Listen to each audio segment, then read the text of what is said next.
Well, it has been 37 days since Hamas terrorists killed over 1,200 people. And in the weeks since, there have been a significant rise in anti-Semitism across New York and the United States. Good evening, I'm Scott Levin. And I'm Mary Alice Demler. Now, Jewish communities are planning a march on Washington to show support for Israel.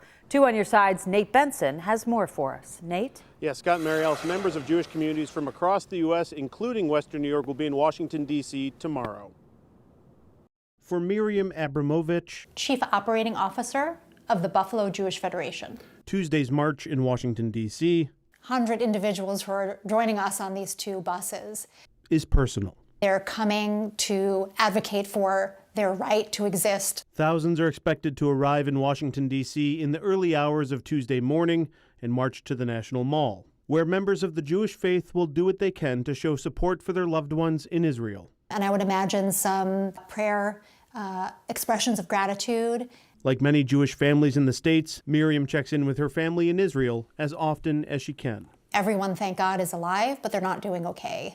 But there is a lingering threat on a daily basis, and when ominous air sirens go off, Miriam's family, their children, rush to the shelters.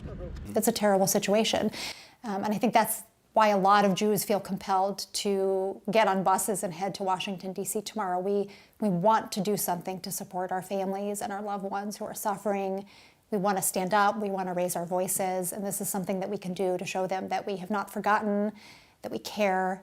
Several buses will leave Western New York at 2 in the morning from a location Miriam did not want to share because of security reasons, an unfortunate reality of a complicated war.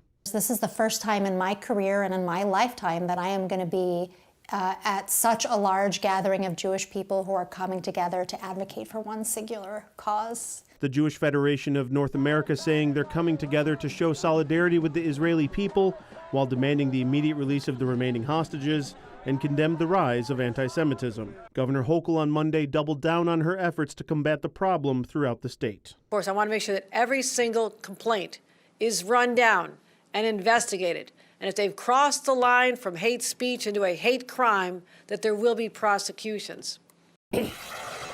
Now the March for Israel will begin tomorrow at 1 p.m. in Washington, D.C. On your side, Nate Benson, Channel 2 News.